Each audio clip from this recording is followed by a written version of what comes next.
Pernah terjadi teman-teman sekalian, ini kisah dinukil oleh Amr bin As radhiyallahu anhu. Amr bin As ini adalah gubernur Umar di Mesir. Dia mengatakan, ketahuilah, demi Allah, dia bersumpah, tidak ada orang yang mencapai tingkat ketakwaan yang aku lihat mengalahkan takwanya Nabi SAW, Abu Bakar dan Umar. Lalu dia menceritakan, dan Umar memiliki banyak contoh yang menggambarkan tentang masalah itu. Dia mengatakan, satu waktu pernah ada masuk ke dalam istana saya di Mesir dua orang. Yang satu Abu Saru'ah. Ini mungkin orang jarang dengar namanya. Abu Saru'ah radhiyallahu anhu, sahabat Nabi, termasuk ahli Badar. Masuk bersama Abdurrahman bin Umar bin Khattab, anaknya Umar bin Khattab, namanya Abdurrahman. Dua-duanya masuk ke dalam istanaku, kata Amr bin As, dalam kondisi menundukkan kepala mereka, seakan-akan mereka memiliki masalah yang sangat besar. Maka masuklah mereka berdua, lalu duduk di hadapanku, melantai sambil mengatakan, wahai Amr, dirikan, tegakkanlah atas kami hukuman had, karena semalam kami telah mabuk. Jadi termasuk yang mabuk adalah Abdurrahman bin Umar bin Khattab, anaknya Umar bin Khattab. Kata Amr bin As, keluarlah dari istanaku, keluar dari ruangan sini. Karena menurut pemahaman Amr, nggak usah pergi mengaku di sini, karena tidak kepergok. Kalau kepergok, ya dihukum. Nggak kepergok, bagian dari syariat, jangan melapor. Nggak usah kita bilang saya pernah berzina, hukumlah saya. Walaupun itu kalau ada yang lakukan tidak dilarang dalam agama, tapi anjurannya jangan lakukan. Tapi Abdurrahman langsung bilang, wahai Amr, kalau kau tidak mau cambuk kami, saya akan laporkan kepada ayahku. Begitu menangkap akan lapor kepada Umar, Amr bin As langsung berpikir, kalau dia tidak melakukannya maka akan dilaporkan kepada Umar. Umar mungkin akan mencopotnya dari jabatannya karena tidak mendirikan hukuman, sementara yang adalah anaknya Amir Mukminin. Maka kata Amr, baiklah kalau begitu. Disuruh keluar di teras istananya atau rumahnya Amr, dicambuk sama Amr. Setelah dicambuk, hukuman 40 dirham bagi pemabuk, dua-duanya dicambuk. Lalu Abdurrahman merasa belum puas, dia pun bersama dengan temannya, ini sahabat Nabi yang ditemani sama dia, Abu Saru'ah, pergi ke pinggir bangunan itu lalu mencukur kepala rambut mereka. Salah satu yang dijalankan oleh para sahabat di zaman dulu itu, kalau mereka telah kena had. Had itu kayak tadi, kalau pezina dicambuk, pemabuk dicambuk misalnya, untuk membersihkan diri mereka, mereka gundur rambutnya juga, digugurin, dibuang. Setelah itu Amr berpikir, sudah berjalan, hukum selesai. Artinya kalaupun Umar tanya dia bisa jawab. Kata Amr, gak lama kemudian datang surat Umar sampai kepada saya. Lalu tulisannya itu, dari Abdullah hamba Allah Umar bin Khattab kepada As ibn Abil As. Namanya dia Amr, tapi diganti dengan As. As itu pemaksiat. Dia panggil Amr bin As dengan As. As ini maksudnya kemaksiatan. Namanya dia Amr, diganti oleh Umar.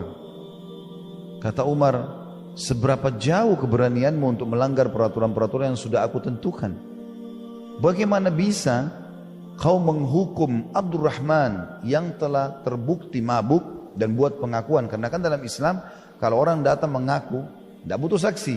Bisa dia bilang, saya sudah mabuk, hukumlah saya. Tidak butuh saksi lain karena dia sudah saksikan dirinya. Saya telah berzina, rajamlah saya. Maka tidak butuh saksi.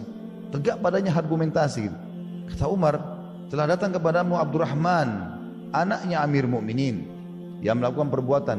Lalu kenapa kau menghukumnya di teras rumahmu? Kenapa kau tidak hukum di tempat lain, umum, supaya orang semua lihat? Apakah karena dia anaknya Amir Mukminin? Dan kenapa dia cukur rambutnya hanya di teras rumahmu? Kenapa enggak di depan orang, biar orang semua tahu kalau dia melanggar?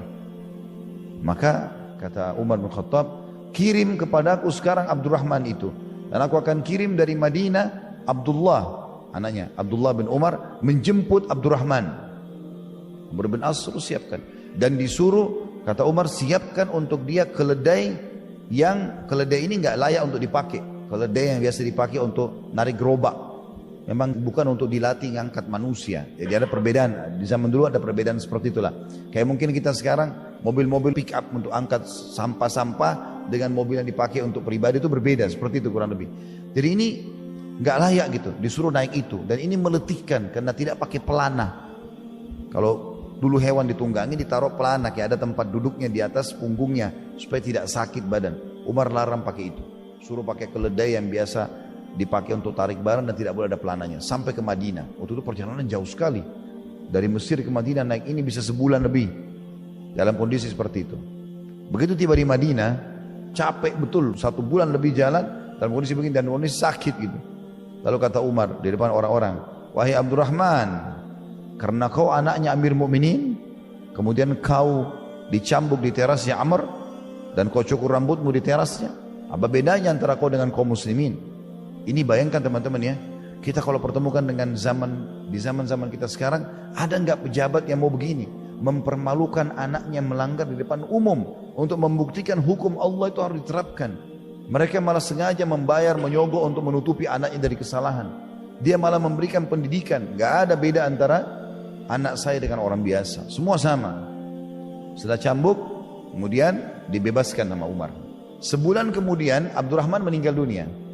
Ada, kalau antum sempat baca kisah ini, ada sebagian orang mengatakan Abdurrahman meninggal karena cambukan Umar. Ini keliru. Ibnu Qayyim rahimahullah meluruskan itu.